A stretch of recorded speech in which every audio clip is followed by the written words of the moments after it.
여러분 잘 아시는 찬양일지 잘 모르겠지만 우리 어노인팅의 소원이라는 찬양을 우리가 함께 준비했습니다.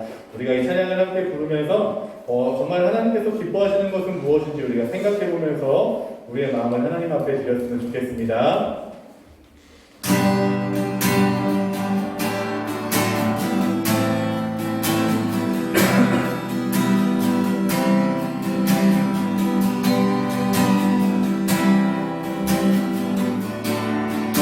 우리 함께 고백하는 마음으로 찬양하겠습니다. 주님 내가 주의 향방을 사모합니다.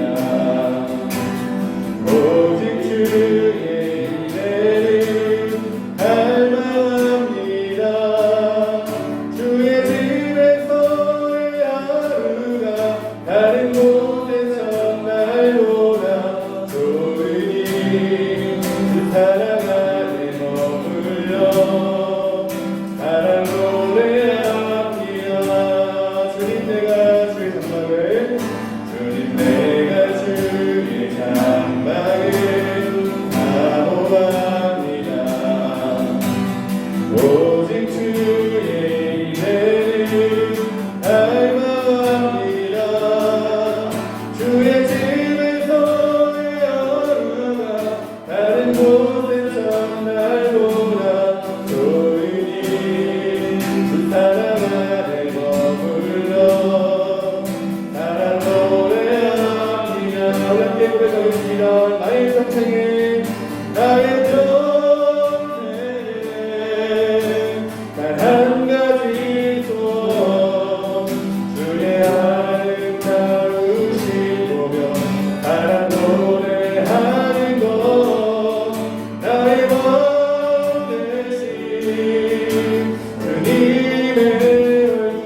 우리 시간에는 우리 마음의 예배 함께 찬양할 텐데요. 우리가 단순히 찬양의 멜로디에 우리가 심취해서 찬양하는 것이 아니라 우리의 마음을 들여서 하나님 앞에 예배할 수 있는 우리가 되었으면 좋겠습니다.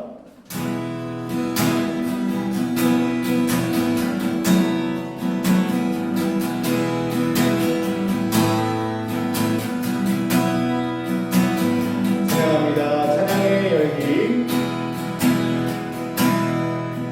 찬양의 열기 모두 끝나면 주 앞에 나와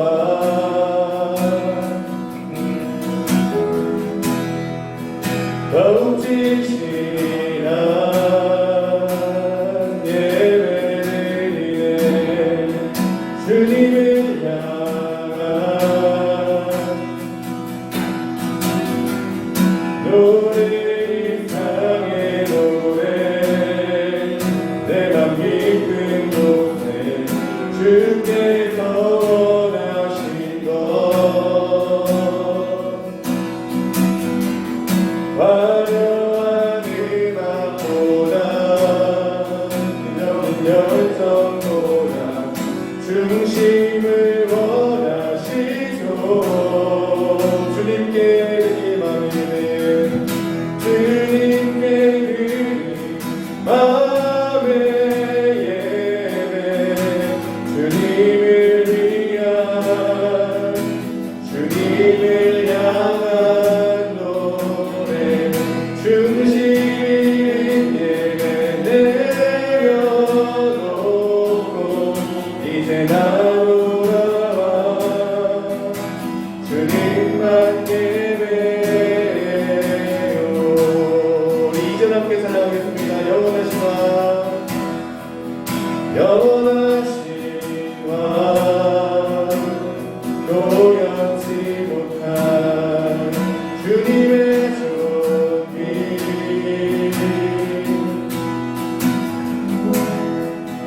가난할 때도 연약할 때도 주의 모든 것 노래 이상의 노래 내 맘 깊은 곳에 주께서 원하신 것 화려한 음악보다 뜨거운 열정보다 중심을 원하시죠. 주님께 드린 마음의 예배 주님께 드린 마음의 예배 주님을 위한 주님을 향한 노래 중심 있는 예배 내려놓고 이제 나 돌아와 주님만 마셔봐 주님께 드린 마음의 예배 주님께 드린 마음의 예배 주님을 위한 주님을 향한 노래 중심 있는 예배 내려놓고 이제 나 돌아와 주님만 예배요. 아멘. 우리 이 시간 함께 우리가 기도로 하나님 앞에 예배를 준비했으면 좋겠는데요. 간절해서 부탁드립니다. 우리 이 시간 예배할 때 하나님께서는 우리가 하나님 앞에 예배하고 하나님 앞에 나올 때 하나님께서는 우리의 마음의 중심을 보시고 우리가 어떤 마음으로 이 자리 가운데 있는지 하나님께서는 분명히 다 아시는 분이십니다. 그렇기 때문에 우리가 예배의 자리에 있긴 하지만 우리가 어떤 마음으로 예배를 드리고 있는지 하나님께서는 다 알고 계십니다. 그렇기 때문에 하나님께서 우리에게 원하시는 것은 마음의 예배요, 진실한 우리의 고백이요, 진실한 하나님의 찬양이라는 겁니다. 우리가 다시 한번 예배를 기억하면서 하나님만이 예배 받으시기에 합당하신 분, 하나님만이 우리의 찬양을 받기에 합당하신 분이라는 것을 우리가 마음으로 고백하며 우리가 드리는 이 예배가 신령과 진정으로 드려지는 귀한 예배가 되길 간절히 소망합니다. 우리 시간 함께 예배할 때 우리가 예배를 위해서 함께 기도했으면 좋겠습니다. 하나님, 이 시간 우리가 우리의 마음을 주님 앞에 내어놓습니다. 하나님, 이 시간 우리가 하나님을 왕으로 인정하며 우리의 마음을 주님 앞에 내어놓으니 하나님 우리의 예배를 기뻐 받아주시옵고 하나님의 말씀에 순종하며 살아갈 수 있는 우리가 될 수 있도록 하나님이 예배 가운데 함께 하시고 주관하여 주십시오. 우리 이 시간 함께 통성으로 함께 기도하겠습니다. 기도합니다. 하나님 감사합니다. 하나님 연약하고 부족한 우리들을 하나님께서 죄 가운데서 우리를 구원하여 주시고 하나님의 동생자 아들로 말미암아 우리를 여기까지 인도하여 주심에 감사와 찬양을 올려드립니다. 하나님 여전히 볼품없고 연약한 우리들이지만 이 시간 우리가 온전하신 하나님 앞에 나와 하나님을 예배하고 하나님께서 우리에게 베풀어 주신 은혜를 기억하는 귀한 시간이 되기를 소망합니다. 하나님만이 우리의 예배를 받기에 합당하신 분이시고 하나님만이 우리의 찬양을 받으시기에 합당하신 분입니다. 이 시간 우리의 마음을 내어놓고 주님 앞에 내어놓으니 하나님 우리의 마음을 기뻐 받아주시옵고 우리의 마음이 중심이 온전히 주님을 향할 수 있는 귀한 예배가 될 수 있도록 하나님 도와주시고 인도하여 주시옵소서. 주의 원석들 함께하여 주옵시고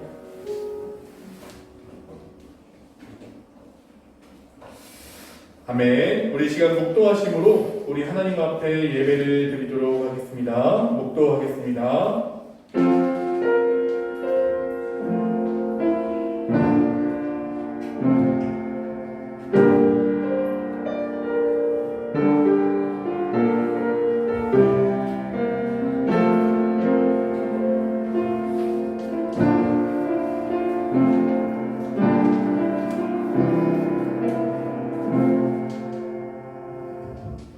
우리 신앙 고백하겠습니다. 전능하사 천지를 만드신 하나님 아버지를 내가 믿사오며 그의 아들 우리 주 예수 그리스도를 믿사오니 이는 성령으로 잉태하사 공성녀 마리아에게 나시고 본디오 빌라도에게 고난을 받으사 십자가에 못 박혀 죽으시고 장사한 지 4일 만에 죽은 자 가운데서 다시 살아나시며 하늘에 오르사 전능하신 하나님 우편에 앉아 계시다가 저희로서 산자와 죽은 자를 심판하러 오시리라.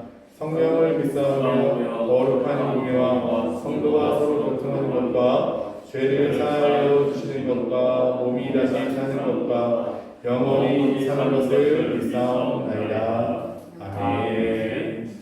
자, 우리 찬송가 315장 함께 찬양하겠습니다.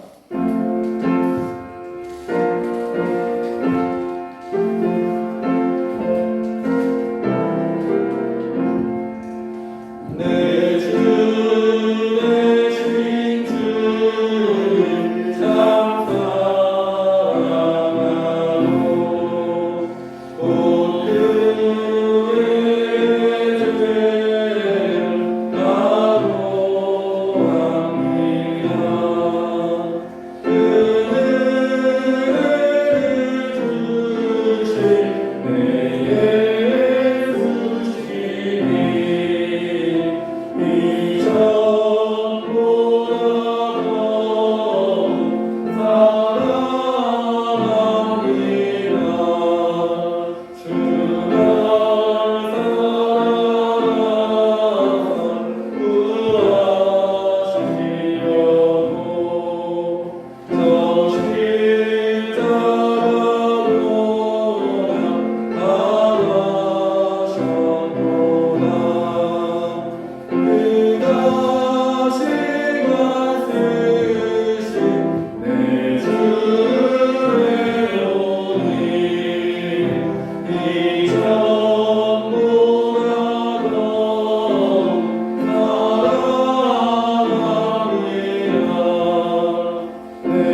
기도드리겠습니다.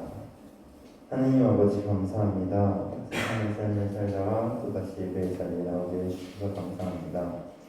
주님께 예배하는 이 시간 마음 깊게 받아주시고 주님께서 주신 마음을 품고 살아가게 해주세요.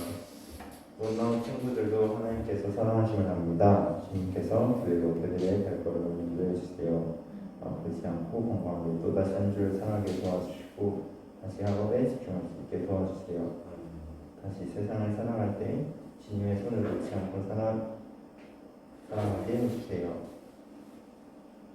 이 시간 말씀 전하시는 최영일 목사님의 입술을 통해 주님께서 말씀해 주세요. 듣는 저희의 마음도 여러 주님께서 말씀하시는 그대로 저희가 듣게 해주세요. 각자의 삶 속에 적용할 마음 주시고 더 집중하고 주님을 생각하는 예배를 해주세요. 주님 사랑합니다. 주님 감사합니다. 예수님 이름으로 기도드렸습니다.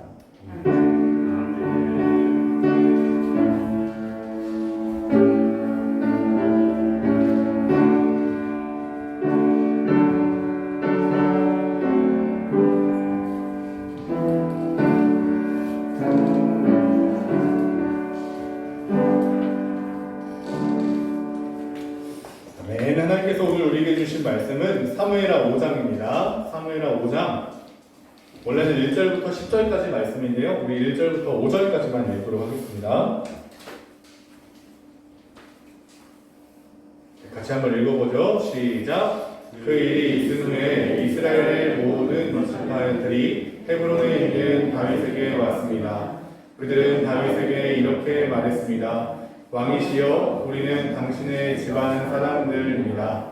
전에 사울이 우리 왕이었을 때에도 당신은 이스라엘을 위해 우리를 싸움터에서 이끈 분이었습니다.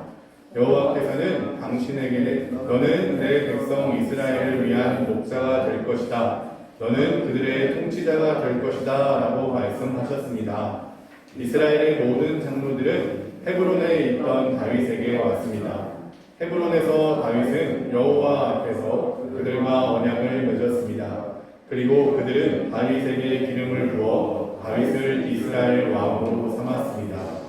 다윗이 왕이 되었을 때의 나이는 30살이었습니다. 다윗은 40년 동안 왕으로 있었습니다. 다윗은 헤브론에서 7년 반 동안 유다의 왕으로 있었고 예루살렘에서 33년 동안 온 이스라엘과 유다의 왕으로 있었습니다. 아멘. 우리 5절까지만 읽도록 하겠습니다.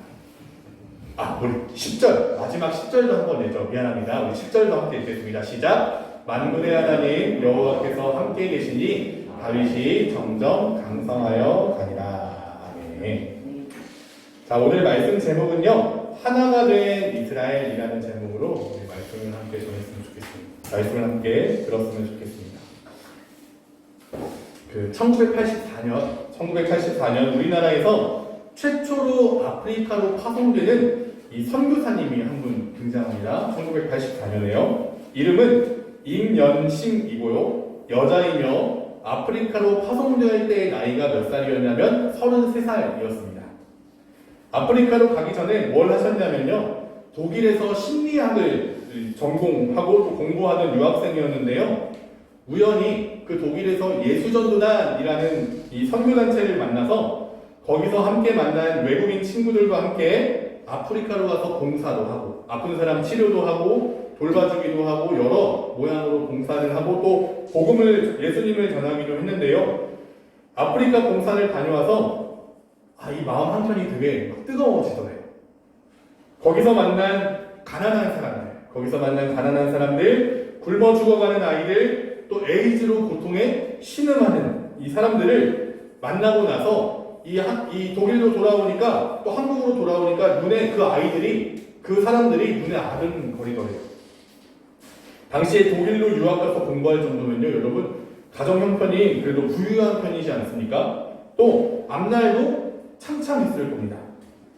그런데 그 같은 것들을 모두 포기하고요, 하나님이 자기를 하나님께서 자기를 아프리카로 부르셨다는 그 확신 속에서 하나님의 말씀에 순종하여 아프리카 대륙의 투르카나라는 나라에 선교사로 파송을 받은 거예요.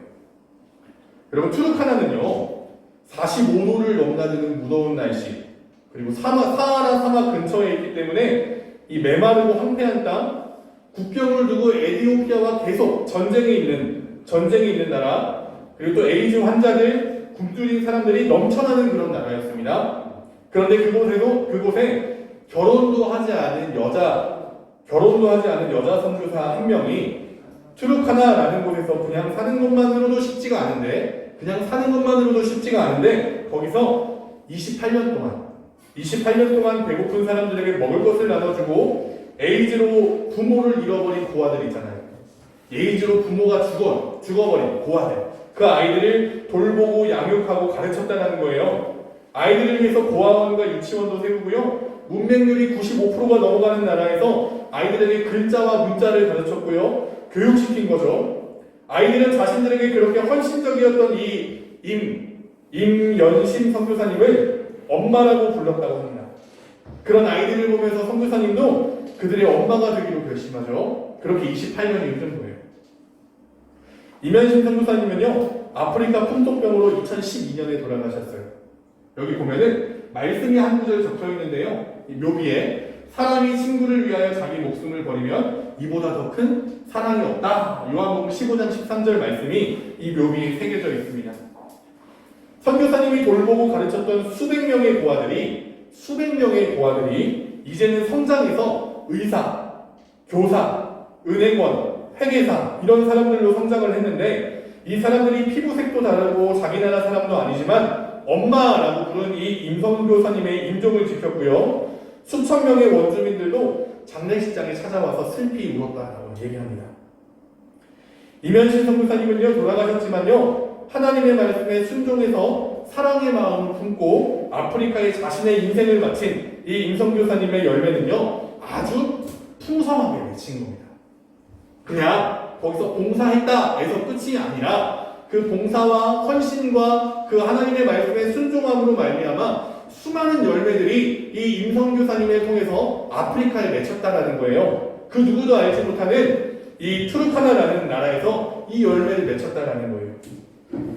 이 선교사님의 인생의 마무리는 굉장히 풍성한 열매로 마무리가 됐지만 그 아프리카로 가기까지 얼마나 많은 사람들이 만류하고 반대했겠어요. 그죠?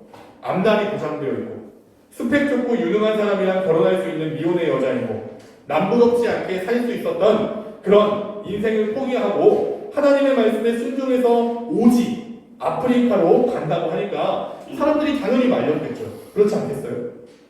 어떤 사람들은 미련하다고 말했을 겁니다. 어떤 사람들은 바보 같다라고 얘기했을 겁니다. 어떤 사람들은 야, 네가 직접 가는 것보다 야, 네가 돈을 많이 벌어서 성공해서 네가 헌금하고 기부하는 데 도움이 될 거다라고 아주 합리적이고 이성적인 말로 회유도 했을 겁니다.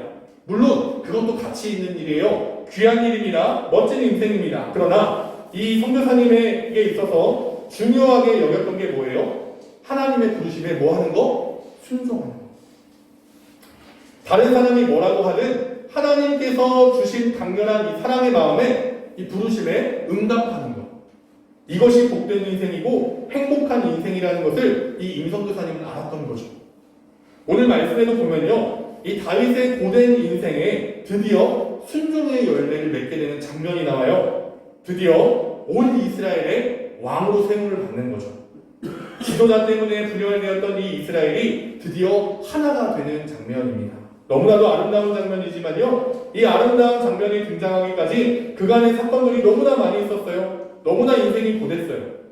오늘 읽은 말씀이 등장하기 전까지만 해도 수십 년은 걸릴 줄 알았던 이 왕의 자리가 갑자기 일이 너무나도 순조롭게 진행이 돼요. 바로 다윗의 순종이 있었기 때문입니다. 오늘 말씀을 통해서요, 우리는 많은 인생의 날들을 우리는 어떻게 살아가야 할까 우리가 생각해보고 깨닫는 귀한 시간이 되었으면 좋겠습니다. 우리 말씀 같이 한번 읽어보죠. 우리 1절, 2절 말씀입니다.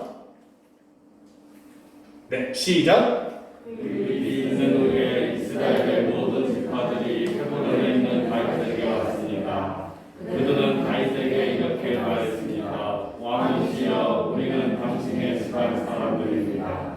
전에 사울이 우리 왕을 죽일 때에도 당신은 이스라엘을 위해 우리를 싸움터에서 이끈 분이었습니다. 여호와께서는 당신에게 너는 내 백성 될 것이다. 너는 그들의 통치자가 될 것이다. 라고 말씀하셨습니다. 아멘. 다윗은요, 정말 하나님 앞에 순수한 사람이었어요. 마치 착한 어린이가 아빠가 이렇게 아빠의 부름에 네 하고 대답하면서 아빠를 쫓아오듯이 하나님의 말씀에 따르고 순종했던 사람이란 말이죠. 이 다윗의 과거를 살펴보면 사울 왕이 자신을 죽이려고 쫓아다닐 때에도 사울을 죽일 수 있는 기회가 2번이나 있었다고 저번 시간에도 얘기했어요. 그럼에도 불구하고 그렇게 하지 않았어요. 왜냐하면 하나님께서 세우신 기름 부은 왕이었기 때문입니다. 하나님께서 선택하셔서 세우신 왕이었기 때문이에요. 절대로 사울 자체가 인품이 좋거나 뭔가 훌륭하거나 강인한 근육을 갖고 있어서 그가 왕이 된 게 아니었단 말이죠. 오히려 사울 왕은요, 수십 년 동안 자신을 괴롭히고 죽이려고 쫓아다녔던 사람입니다. 초반에는 되게 좋은 관계였을지 몰라도 지금은 원수지간 관계이고 나를 죽이려고 쫓아오는 미친 왕에 불과해요. 죄 없는 나를 죽이려는 죄 없는 미친 왕에 불과해요. 그럼에도 불구하고 그 왕을 살려뒀단 말이죠. 죽일 수 있는 기회가 있었음에도 불구하고. 왜냐하면 하나님이 그것을 원하지 않으셨기 때문입니다. 오죽했으면요, 다윗의 부하가요, 이 답답한 마음으로 이런 말을 해요. 뭐라고 얘기하냐면요, 앞에서 자고 있는 사울을 보면서 하나님이 오늘 당신의 원수를 당신의 손에 넘기셨나이다. 그러므로 청하오니 내가 참으로 그를 찔러서 단번에 땅에 꽂게 하소서. 내가 그를 2번 찌를 것이 없으리이다. 다윗의 부하가 하는 얘기입니다. 이건요, 하나님이 주신 기회라는 거예요. 하나님이 당신에게 왕의 자리를 주시려고 사울을 죽일 수 있는 기회를 주셨다라고 지금 얘기하는 겁니다. 하지만 다윗은요, 그렇게 하지 않아요. 왜냐하면 하나님의 뜻이 아니었거든요. 남들이 보면 미련한 행동이에요. 똑같이 갚아줘야죠. 그래서 똑같이 어떻게 해줘야 돼요? 괴롭게 해줘야죠. 강도사님도 마찬가지지만 여러분도 그럴 거라고 생각합니다. 여러분 한 대 맞으면 한 대 갚아줘야 되지 않겠습니까? 그리고 2대 맞으면요, 2배, 3배로 갚아줘야 되지 않겠습니까? 그런데 다윗은, 하나님은 그것을 원하지 않으셨다라는 거예요. 다윗도 그것을 원하지 않았다라는 거죠. 다윗이 보여주는 모습은 아주 합리적이지 않아요. 바보 같아요. 좋은 기회를 발로 차버렸어요. 부하가 생각하기에 참으로 미련해 보였을 겁니다. 그러나 다윗은 사람이 생각하기에 아무리 기회이고 합리적이고 이성적이라 할지라도 하나님의 말씀에 어긋난다면, 하나님의 뜻에 맞지 않는다면 옳은 것이 아니라는 것을 그의 머릿속으로 알고 있었던 겁니다. 이런 다윗의 순종하는 모습은 사울이 죽은 뒤에도 여전해요. 이스라엘의 왕이 죽었지만, 이스라엘의 왕이 사울이 죽었지만 여전히 사울 왕의 잔존 세력들이 있을 거 아닙니까? 다윗과 다윗을 따르는 사람들을 모두 죽이고 사울 왕의 아들을 왕으로 세우려는 그런 사람들이 있었죠. 사울 왕의 아들인 이스보셋, 여기가 이스보셋입니다. 그림으로. 자, 이스보셋이라는 사람이 있었는데요. 사울 왕의 군대 장관이었던 아브넬이라는 사람이 이스보셋을 자신의 왕으로 세우게 되는데, 이후에 사울의 부하들이었던 사람들이 이 이스보셋이 자고 있는 동안에 쫓아와서 칼로 찌르고 그리고 목을 잘라서 다윗 왕 앞으로 찾아갑니다. 사울 왕이 죽어버린 이 상황에서 다윗이 기색을 잡았다라고 생각했고요. 결국 다윗이 이스라엘을 통치하는 왕이 될 것이라는 것을 예상했기 때문이에요. 그렇기 때문에 우리가 사울 왕의 아들인 이스보셋을 죽이고 그의 목을 들고 다윗에게 찾아간다면 이 다윗이 우리를 칭찬해주고 좋게 봐줄 거고 우리를 살려줄 거고 또 우리에게 보상을 해줄 거야 라는 생각을 가지고 자기의 왕인 이스보셋을 죽인 겁니다. 근데 다윗은 전혀 기뻐하지 않았어요. 오히려 죄 없는 사람을 죽여왔다면서 분노하죠. 이것도 아이러니한 거예요. 사울 왕의 아들들이 다 죽지 않았습니까? 그리고 지금은 적들에게 왕이 없으니 그들을 물리치고 왕의 자리에 앉으면 됩니다.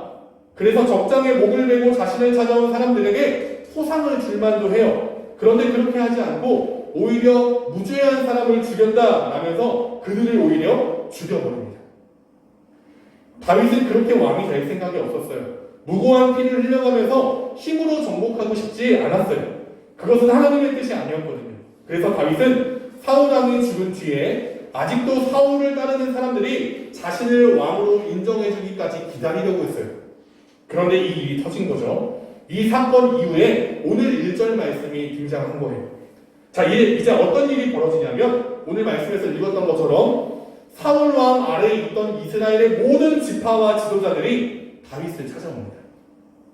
당시에 12지파 중에서 11지파는 사울 왕의 편에 있었고 오직 한 지파, 유다 지파만이 이 다윗을 지지했거든요. 그런데 이 사울 왕을 따랐던 11지파가 다윗을 찾아온 거예요. 전쟁하려고 찾아온 게 아니라요, 오히려 다윗을 왕으로 인정하려고 찾아옵니다. 다윗이 하나님이 이스라엘을 위해 세우신 왕이라는 것을 마음으로 인정하고 깨닫게 된 거죠. 다윗이 힘이 있고 강력한 사람이라서 그랬을까요?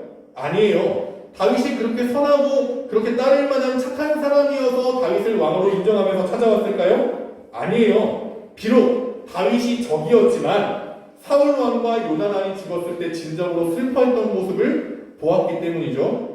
사울 왕의 마지막 아들인 이스보셋이 죽음을 당할 때 이스보셋을 죽인 사람들을 칭찬하지 않고 오히려 정의를 실현하는 모습을 보았기 때문입니다. 자신들에게 더 이상 왕이 없음에도 불구하고 힘으로 정복하려고 하지 않았기 때문입니다. 하나님의 때를 잠잠히 기다릴 줄 아는 사람이었기 때문이고 자신의 감정과 욕심에 따라 움직이지 않는 사람이라는 것을 과거부터 사울 왕 아래에 있던 다윗의 모습 때부터 지금까지 쭉 봐왔기 때문입니다.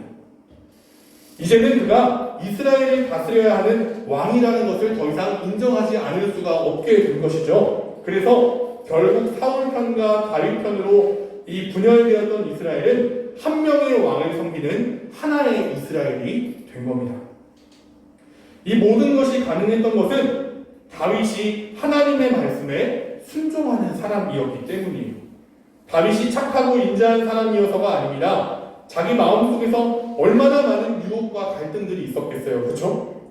다윗은 천사가 아니에요. 한 사람에 불과합니다. 우리와 똑같은 사람이고 우리와 똑같이 유혹을 받는 사람이고 우리와 똑같이 욕심이 있는 그런 사람이었어요. 그러나 다윗은 좌로나 우로나 치우치지 않고요, 하나님의 말씀에 순종하는 것이야말로 최고의 가치라는 것을 알았던 사람이었다라는 거죠. 물론 여러분, 순종하는 데는 굉장히 어려움이 있습니다. 그리고 순종하는 삶은 굉장히 어렵습니다. 왜냐하면 다윗은요, 순종하는 삶을 살았기 때문에 도망자로 인생을 살아야 했고요, 순종했기 때문에 미련한 자라는 소리를 들어야 했습니다. 다른 사람들의 눈에는 하나님의 말씀에 순종하는 것이 합리적이지 않고 이성적이지 않아 보이는 그런 방법입니다. 그러나 하나님의 말씀에 순종하는 것은 곧 그의 삶에 맺히는 풍성한 열매로 뭐가 나타납니까? 하나님의 옳다라는 것을 증명된다라는 거예요. 오늘 다윗이 온 이스라엘의 왕이 됨으로써 순종하는 것이 옳았다라는 것을, 하나님의 말씀에 순종하며 사는 것이 옳았다라는 것을 증명하게 됐잖아요. 왕이 됨으로 말미암아. 우리도 마찬가지입니다. 하나님께 순종하는 인생이 복된 인생이라는 것을 여러분 믿으시기 바랍니다. 그래서 우리는 어린아이와 같은 그런 믿음이 우리에게 필요하지 않나 싶어요. 강도사님이 예전에 군대에 있을 때, 강도사님이 교사로 있을 때, 유초등부 교사로 교회를 섬겼을 때 강도사님이 애들 데리고 되게 장난 많이 쳤거든요. 그래서 그 뻥을 조금 섞어가면서 이 바다나 우주 이야기 되게 신비롭잖아요. 그런 얘기 많이 해준 얘기가 있었어요. 그래서 그런 얘기를 해주면은 막 애들이 눈이 막 휘둥그레집니다. 선생님 진짜요? 선생님 정말요? 정말 그래요? 얘들아, 바다에는 세계에서 제일 큰 동물이 있는데 몸 길이가 30m래. 야, 우주에는 태양보다 더 크고 뜨거운 별이 수억 개가 있대. 이렇게 말하면 우리 아이들이 우와 하면서 제 말을 믿는 거죠. 강도사님이 한 말을 그대로 믿는 거예요. 우리에게는 이런 어린아이와 같은 믿음이 필요하지 않습니까? 하나님 여전히 살아계시고요, 여전히 말씀을 통해서 우리에게 말씀하시며 그 말씀에 우리가 순종하면서 살아가길 원하신다는 거예요. 때로는 그 말씀대로 사는 것이 너무 고리타분하고 너무 구식인 것처럼 보이고 너무 옳은 말만 하는 것 같고 너무 합리적이지 않은 말씀처럼 우리 귀에 들려질 때도 있습니다. 사람들이 미련하게 살아가는 우리들의 모습을 보면서 답답해할 때도 있을 거고 또 바보 같다고 이야기할 때도 있을 거예요. 그럼에도 불구하고 우리가 그 말씀에 순종하며 살아갈 때 하나님은 우리의 인생 가운데 복 주시고 그리고 또 우리가 하나님의 말씀에 순종하는 것이 옳았다라는 것을 우리의 풍성한 열매로 증명하실 겁니다. 나의 말에 순종하는 삶이 복된 인생이다 라는 것을 하나님은 우리를 통하여 증명하실 겁니다. 사랑하는 중고등부 친구들, 자, 우리 모두 말씀에 순종하는 삶을 살아가길 바랍니다. 거짓말하지 마십시오. 여러분, 미워하지 마십시오. 입술로 범죄하지 마십시오. 똑같이 갚지 말고 원수도 사랑하는 삶을 살길 바랍니다. 우리가 그런 삶을 살아갈 때 사람들은 결국 우리를 인정하게 될 것이고 우리의 모습을 통하여 우리의 열매들을 통하여 하나님의 살아계심을 우리를 통해 증명하실 겁니다. 저게 기독교인이지. 야, 저 모습이 진짜 거룩한 사람이지. 야, 저 사람이 진짜 예수 믿는 사람이지. 이런 풍성한 열매로 우리의 인생을 하나님의 말씀에 순종하는 것이 옳다라는 것을 증명하는 우리의 인생이 되기를 주님의 이름으로 간절히 소망합니다. 말씀에 순종하며 살아가는 우리 모두가 되기를 주님의 이름으로 간절히 소망합니다. 기도하겠습니다. 하나님 감사합니다. 다윗의 인생을 살펴보면 그가 그렇게 살았던 것이 참으로 미련해 보이고 어리석어 보이고 기회를 놓친 것 같고 하나님의 뜻대로 살지 않는 것처럼 보이지만 다윗이 그렇게 비합리적이고 비이성적인 하나님의 말씀에 순종하는 삶을 살았을 때 비록 고난과 어려움 속에 있기도 했지만 그럼에도 불구하고 하나님의 계획이 옳다라는 것을 하나님의 약속을 하나님께서 이 순종을 통하여 실현시켜 주셨음을 이 열매를 통하여 보게 됩니다. 다윗이 왕자리에 앉은 것은 그가 남들보다 더 착하게 살아서 더 나은 삶을 살아서가 아니라 하나님의 말씀에 순종하는 삶을 살았기 때문에 하나님의 약속대로 그가 왕의 자리에 있음을 우리가 알게 됩니다. 하나님, 우리 또한 하나님의 약속을 신뢰하며 하나님의 말씀에 순종하는 우리의 삶을 살 수 있도록 주님께서 도와주시고 인도하여 주시옵소서. 하나님, 우리의 믿음은 연약하고 우리의 눈은 합리적이고 이성적인 사람들의 말에 귀를 기울일지언정 하나님께서 우리의 마음을 붙들어 주시고 하나님께서 인도하셔서 결국에는 하나님의 말씀에 순종하여 풍성한 열매를 맺고 그 열매로 말미암아 하나님의 오르심을 하나님의 인도하심이 옳았다라는 것을 증명할 수 있는 우리의 인생이 될 수 있도록 하나님 복 주시고 인도하여 주시옵소서. 함께 하실 하나님을 기대하고 소망합니다. 예수님의 이름으로 기도드립니다. 아멘. 자, 우리 찬송가, 우리 찬양 부르면서 준비한 헌금 하나님께 드리도록 하겠습니다.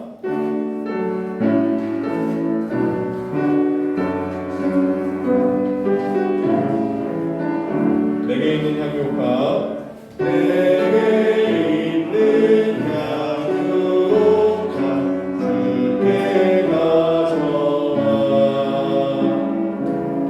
그날 위에 입맞추고 내드리리라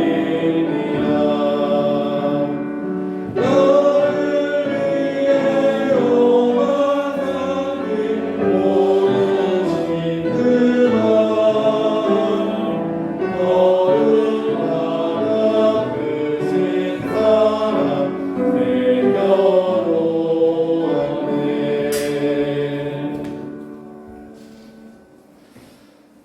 드려진 헌금을 위해 기도하겠습니다. 하나님, 우리가 비록 예수 그리스도를 믿음으로 말미암아 우리가 구원을 받았지만 하나님 여전히 우리의 죄성은 살아있고 여전히 우리는 우리의 마음대로 살아가고자 그런 유혹에 많이 부딪히고 또 넘어질 때도 너무나 많이 있습니다. 하나님, 그럼에도 불구하고 하나님의 말씀에 순종하는 것이 우리의 복된 인생임을 우리가 기억하면서 우리의 선한 목자 되시는 그 주님의 길을 따라 그 주님이 인도하시는 대로 우리가 살아가기를 소망합니다. 그것이 복된 인생이라는 것을 우리가 날마다 기억하게 하여 주시옵소서. 하나님께서 우리를 여기까지 선하게 인도하셨고 여기까지 붙잡아 주셨습니다. 그 하나님의 은혜에 감사하는 마음으로 우리가 하나님 앞에 우리의 재물을 구별하여 하나님 앞에 드립니다. 하나님, 주신 이도 하나님이시오 거두시는 이시도 하나님이시오니 우리가 우리를 다스리시고 우리를 주관하시는 그 하나님의 말씀에 우리가 순종하며 살아갈 수 있는 복된 인생 될 수 있도록 하나님 지켜주시고 인도하여 주시옵소서. 귀한 예물 하나님께서 기뻐 받아 주시옵고 이 예물이 사용되는 곳에 하나님의 영광과 예수님의 그 구원의 소식이 들려지는 귀한 곳에 하나님께서 사용하여 주옵소서. 예수님의 이름으로 기도드립니다. 아멘. 자, 우리 광고 말씀 드리겠습니다.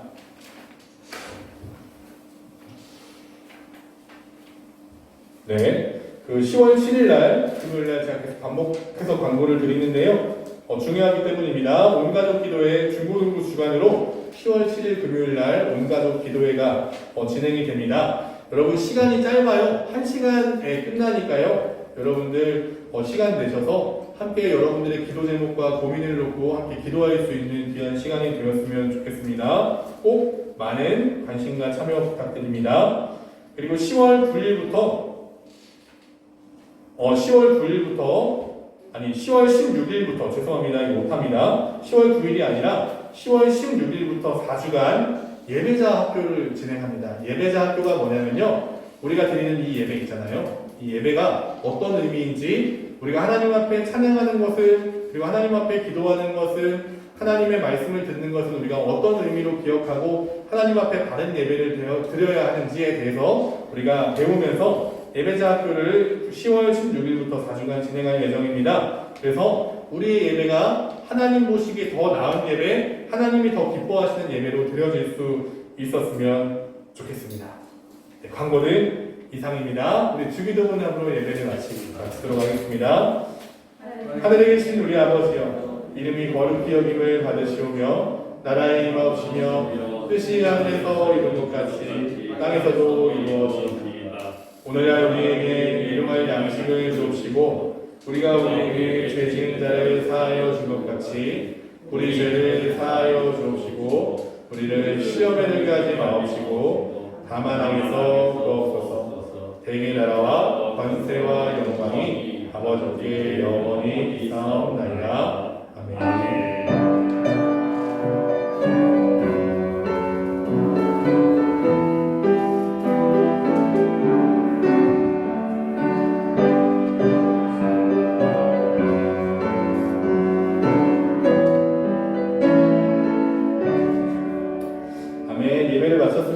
항상 광고 잠깐 빼먹은 거 있어서 이 구현해서 설명할게요. 이 예배자 학교는요, 본과 공부 없이 예배를 마치고 바로 진행하는 겁니다. 한 15분 정도에서 20분 정도 소요할 예정입니다. 그럼 알고 계시면 좋겠습니다. 여러분 예배 마쳤는데요. 선생님들 잠깐 보시고 집으로 돌아가시길 바랍니다.